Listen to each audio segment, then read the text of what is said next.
दोस्तों नमस्कार।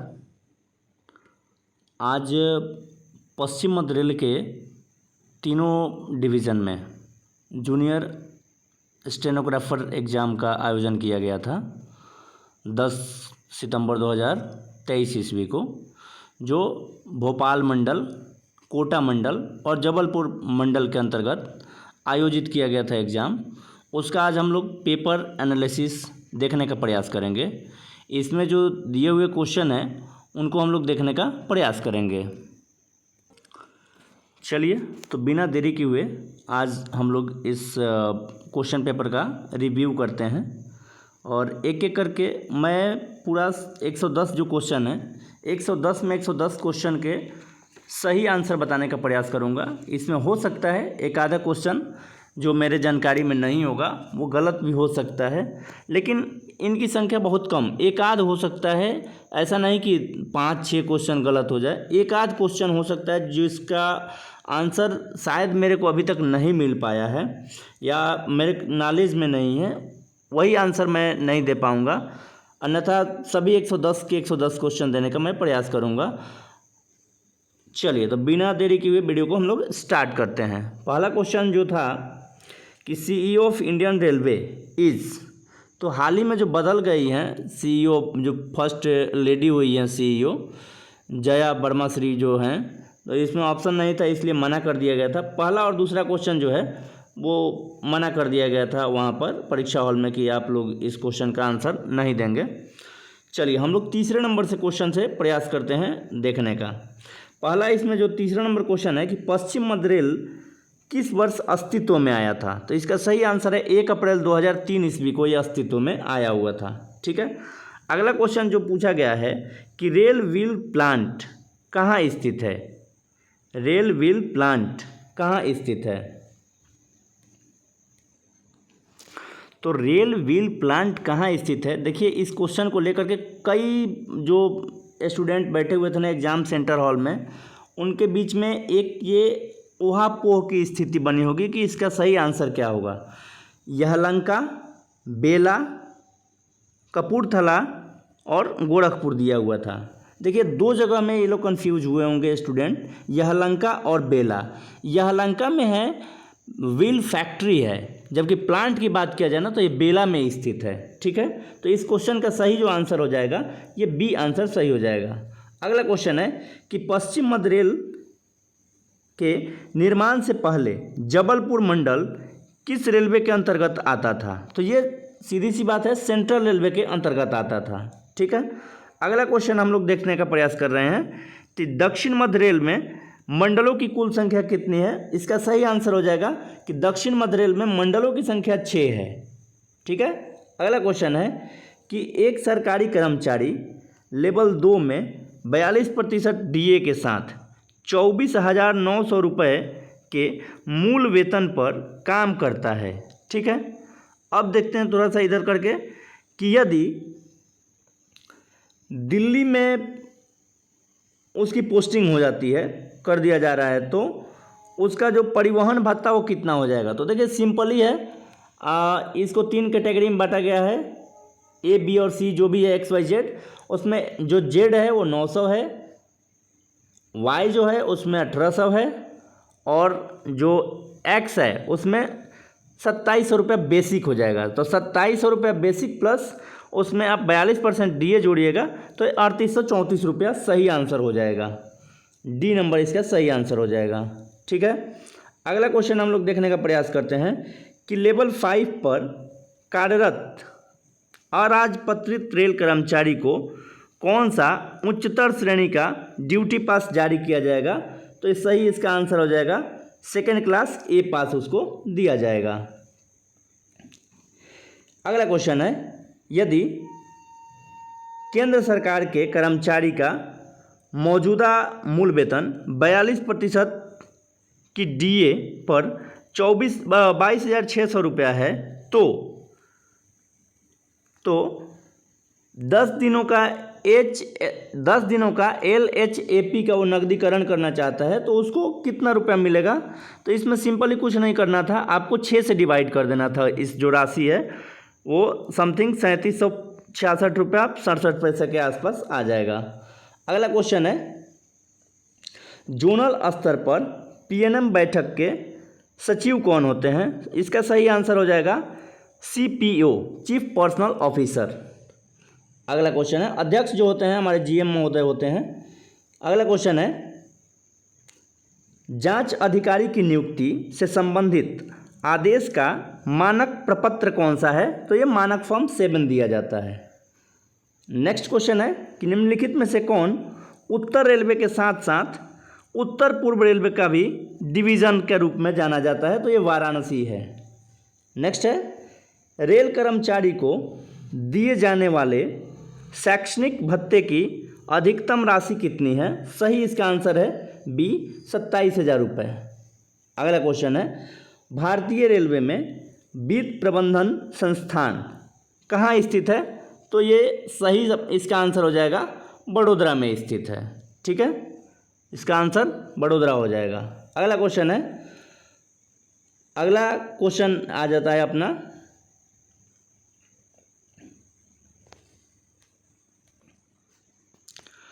परिचय लॉगिन में 2 चरणीय प्रमाणीकरण डैश का उपयोग करके किया जाता है।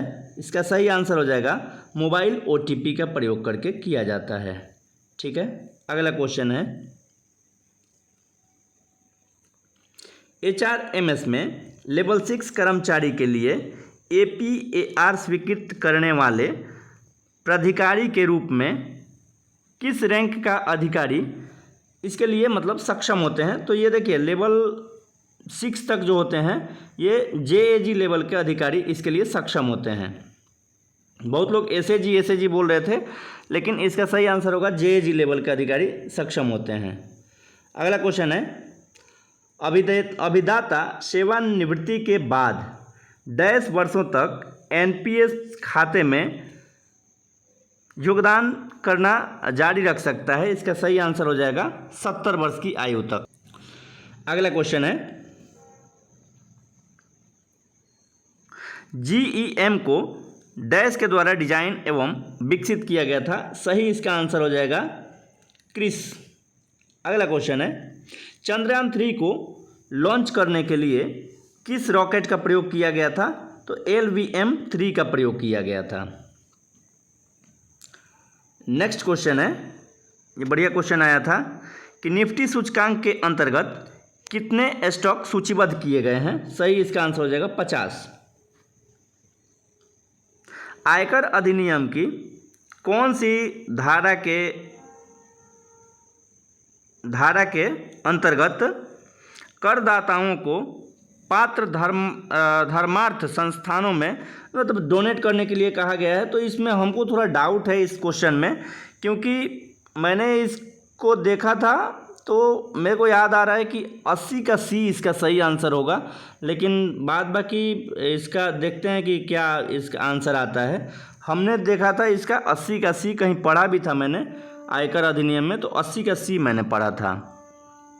ठीक है, आगे देखते हैं क्वेश्चन नंबर नेक्स्ट है, चिकित्सकीय रूप से वर्गीकृत होने की स्थिति में 5 वर्ष के बाद अनुकंपा आधार पर नियुक्ति देने के लिए सक्षम प्राधिकारी कौन होते हैं? तो ये अपने सही आंसर हो जाएगा DRM, CWM और HOD। इसका सही आंसर यही हो जाएगा। अगला क्वेश्चन है, वीडियो शेयरिंग ऐप यूट्यूब के CEO कौन है? सही इसका आंसर हो जाएगा नीलमोहन कोटा, चंबल नदी के किनारे है, सबको पता है।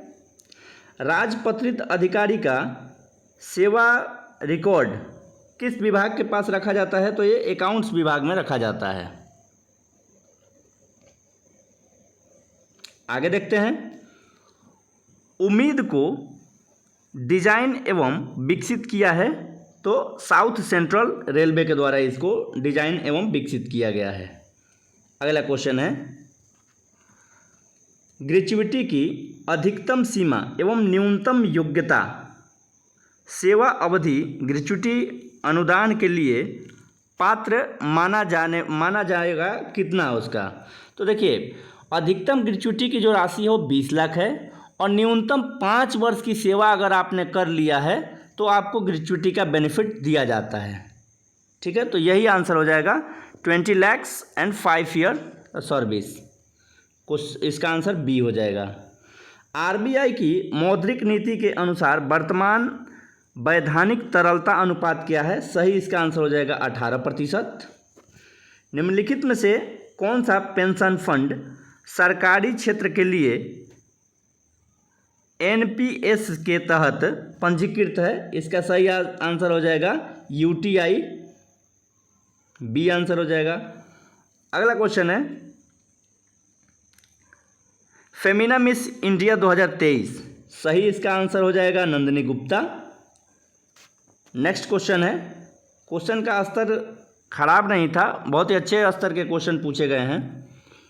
अगला क्वेश्चन है भुवनेश्वर एवं राउरकेला में आयोजित FIH ओडिशा हॉकी पुरुष विश्व कप 2023 किस टीम ने जीत लिया है? सही इसका आंसर हो जाएगा जर्मनी ने जीता था। बहुत ही रोमांचक मैच हुआ था, उसमें जर्मनी ने जीत लिया था। अगला क्वेश्चन है निलंबन के दौरान कर्मचारी के द्वारा एनपीएस पर वेतन का कितना प्रतिशत योगदान दिया जाता है? देखिए इसमें थोड़ा सा डाउट है, क्योंकि मैंने एक अपने दोस्त से पूछा था, तो वो हालांकि पर्सनल के क्लर्क हैं, वो भी बाबू हैं, उन्होंने भी बोला था कि इस क्वेश्चन में थोड़ा सा मेरे को भी डाउट है, 10% और 0%। तो थोड़ा सा इसी क्वेश्चन को लेकर के मैं बोल रहा था कि एक आध क्वेश्चन पे मेरे को डाउट है, तो इस क्वेश्चन को आप लोग देखने का प्रयास कीजिएगा, 0 है कि 10 है। अगला क्वेश्चन है क्लब सोडा का सामान्य नाम क्या है? तो क्लब सोडा को कार्बोनिक एसिड के रूप में जाना जाता है। अगला क्वेश्चन है आंध्र प्रदेश की राजधानी अमरावती हो जाएगा। अनुच्छेद 217 के 1 के अंतर्गत उच्चतम न्यायालय के न्यायाधीशों की सेवानिवृत्ति की आयु क्या है? 62 ईयर है, और अगर CJI का पूछ दिया जाए तो 65 ईयर होता है। ठीक है, आगे देख लेते हैं हम लोग क्वेश्चन। विश्व जनसंख्या दिवस मनाया जाता है 11 जुलाई को, सबको पता है। क्वेश्चन का आंसर ये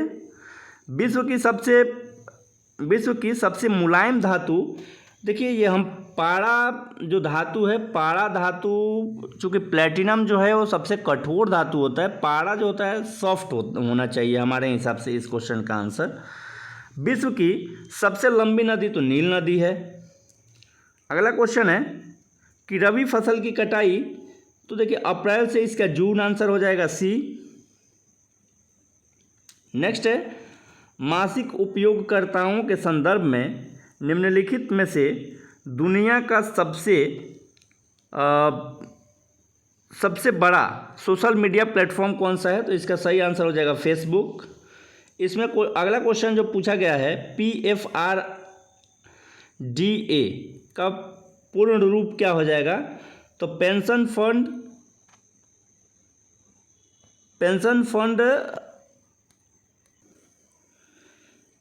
fund regulatory and development authority इसका आंसर हो जाएगा। ठीक है, अगला देखते हैं क्वेश्चन नंबर नेक्स्ट है कि एक कर्मचारी WRS कोटा में 42% DA के साथ 24,900 रुपये के मूल वेतन पर काम कर रहा है। ठीक है, तो ELS TKD में स्थानांतरित होने पर उसे कितना CTG भत्ता दिया जाएगा? देखिए जो भी भत्ता मिलता है ना, ये जो बताया गया है मूल वेतन जो उसका होता है उसका 80% होता है। ठीक है, तो ये 24,900 का जो मूल वेतन उसका निकाला जाएगा 80%, तो 19,920 रुपया उसको मिलेगा अगर ट्रांसफ़र जाता है तो, रेलवे के द्वारा किया जाता है तो। ठीक है, अगला क्वेश्चन है ELS या ELS इटारसी लोकोसेड की किसके प्रशासनिक कार्य क्षेत्र के अंतर्गत मतलब आता है? तो PCEE WCR। भारत में सबसे पहले मेट्रो ट्रेन कोलकाता में चलाया गया था। पहाड़ी क्षेत्र में किस रेल गेज का प्रयोग किया जाता है? तो ये नैरो गेज का प्रयोग किया जाता है पहाड़ी क्षेत्रों में अधिकतर। भारतीय रेलवे का राष्ट्रीयकरण 1950 ईस्वी में किया गया था।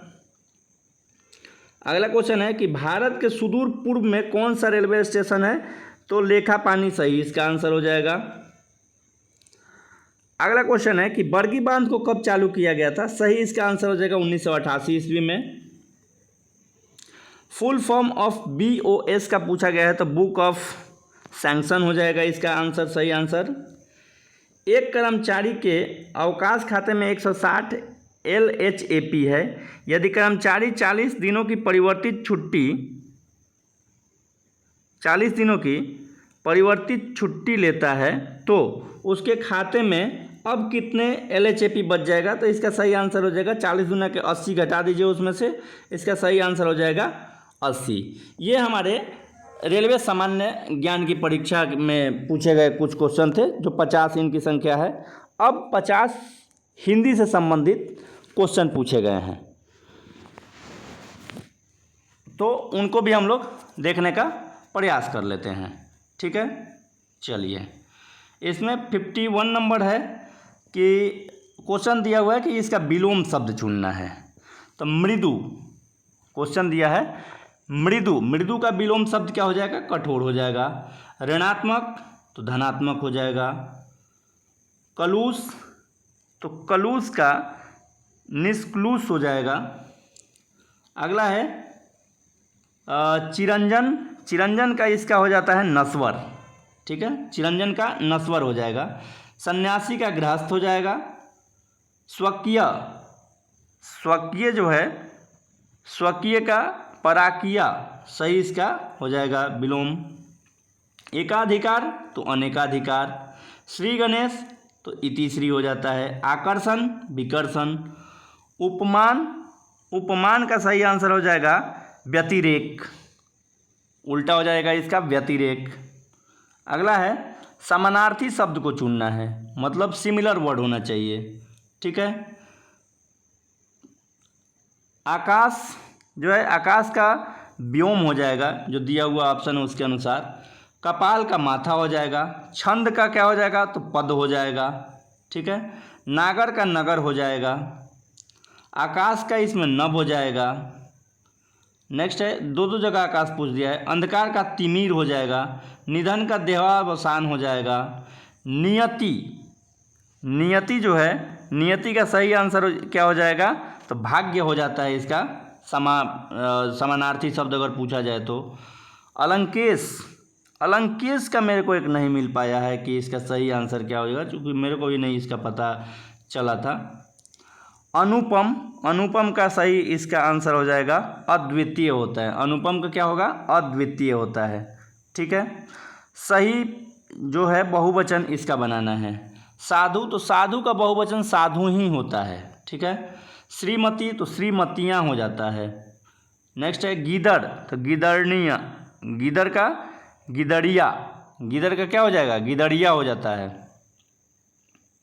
अगला हो जाता है तिथि तो तिथियाँ। भारतीय तो भारतीयों, ये बी वाला आंसर हो जाएगा, भारतीयों।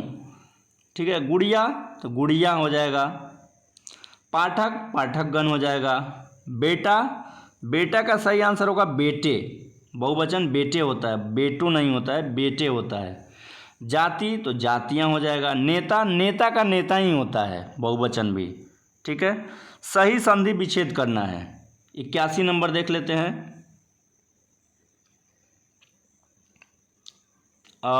81 नंबर दिगंचल तो दिक जोड़ अंचल जो दिया गया है वो हो जाएगा दिगंचल। अगला है पर्यावरण, परि जोड़ आवरण, पर्यावरण। पवन, पौ जोड़ वन, पवन हो जाता है। इत्यादि, इति जोड़ आदि, इत्यादि। निरर्थक, निह जोड़ अर्थक, निरर्थक हो जाएगा। धरेश, धारा जोड़ इस हो जाएगा, धरेश। ठीक है, आगे देखते हैं निराशा, निह जोड़ आशा, निराशा। महोष्ण का महा जोड़ उष्ण, ये सी वाला इसका सही आंसर हो जाएगा, महो जोड़ उष्ण, महोष्ण। नेक्स्ट है आशीर्वाद, इसका सही आंसर हो जाएगा आशीर जोर वाद, आशीर्वाद। सन्मति, सत जोर मति, सन्मति। ठीक है, आगे देखते हैं कि संज्ञा से संबंधित सही विकल्प चुनना है आपको। ये 10 क्वेश्चन ये भी था। ठीक है, संज्ञा से संबंधित 10 क्वेश्चन यहाँ दिया हुआ है, इसको देखने का प्रयास करते हैं। ज्यादती भाववाचक संज्ञा का विशेषण शब्द क्या होगा? तो ज़्यादा हो जाएगा। ठीक है, ग्रामीण का संज्ञा रूप क्या हो जाएगा? तो ग्राम हो जाएगा। भाववाचक संज्ञा शब्द कौन सा है? इसका ऑप्शन ही नहीं दिया हुआ था। अगला क्वेश्चन है नदी संज्ञा का कौन सा है शब्द? तो नदी जो है वो पूरे जाति का बोध करवाता है, जातिवाचक संज्ञा है। ठीक है, निम्नलिखित में से क्या व्यक्तिवाचक संज्ञा नहीं है? तो व्यक्तिवाचक संज्ञा होली नहीं हो जाएगा। बाद बाकी कौआ, हाथी, कौआ, पूर्व और हिमालय जो है ये जातिवाचक संज्ञा का, व्यक्तिवाचक संज्ञा का बोध कराते हैं। शूर की भाववाचक संज्ञा जो होगा शौर्य हो जाएगा। ये जो है मना, तो मना का भाववाचक जो हो जाएगा मना ही हो जाएगा। समिति शब्द हिंदी व्याकरण के अनुसार संज्ञा में कौन से भेद इसमें है? तो समूहवाचक संज्ञा है इसमें। आगे देखते हैं कक्षा, तो कक्षा में भी समूहवाचक संज्ञा है। और संज्ञा शब्द कावेरी का भेद क्या है? तो ये व्यक्तिवाचक संज्ञा है। कावेरी जो है व्यक्तिवाचक के अंतर्गत आ जाएगा। अब राजभाषा से क्वेश्चन 10 दिए गए थे, इनको भी देखने का प्रयास करते हैं। तो हिंदी सलाहकार समिति का कार्यकाल कितने वर्ष का होता है? सही इसका आंसर हो जाएगा 3 वर्ष का होता है। संविधान की 8वीं अनुसूची में पहली भाषा असमिया हो जाएगा। 8वीं अनुसूची में शामिल विदेशी भाषा नेपाली हो जाएगा। केंद्रीय अनुवाद ब्यूरो का मुख्यालय नई दिल्ली में हो जाएगा। राजभाषा आयोग अपनी सिफारिश किसे प्रस्तुत करता है? सही इसका आंसर हो जाएगा राष्ट्रपति, गृह मंत्री नहीं होगा, राष्ट्रपति हो जाएगा। राजभाषा आयोग के सदस्यों में से कौन नियुक्त करता है? तो इस संसद के द्वारा किया जाता है, एकल समानुपातिक प्रतिनिधित्व मत प्रणाली के द्वारा किया जाता है। नेक्स्ट है भारतीय मानक ब्यूरो ने देवनागरी लिपि तथा हिंदी वर्तनी का मानक रूप कब जारी किया? तो ये 2012 में जारी किया है। अगला है कि देवनागरी लिपि का विकास किस लिपि से हुआ है? तो ब्राह्मी लिपि से हुआ है। उर्दू भाषा की अधिकृत लिपि क्या है? तो देखिए उर्दू जो भाषा है ना, उर्दू जो लिपि है उसका जो अधिकृत पूछा जाए, लिपि पूछा जाए, उर्दू भाषा की अधिकृत लिपि की बात की जाए तो अरबी एवं फारसी दोनों आते हैं। उसके बाद में क्या है कि नस्तालिक एक लिपि है उनका, जिसके थ्रू अरबी और फारसी आते हैं। ठीक है, अंतिम क्वेश्चन है कि कौन सा कीबोर्ड भारतीय मानक ब्यूरो के द्वारा मानक माना गया है? सही इसका आंसर है स्क्रिप्ट जो है इसका सही आंसर हो जाएगा। चलिए, तो आप लोग और अपने सभी प्रयास कीजिए और कमेंट में बताइए कि आप लोग जब भाग लिए हैं तो आप लोगों को कितना कितना नंबर आया, ताकि एक सही सटीक मतलब जानकारी मिल जाए कि इसका कट ऑफ क्या रहने वाला है। चलिए, thank you for watching this video.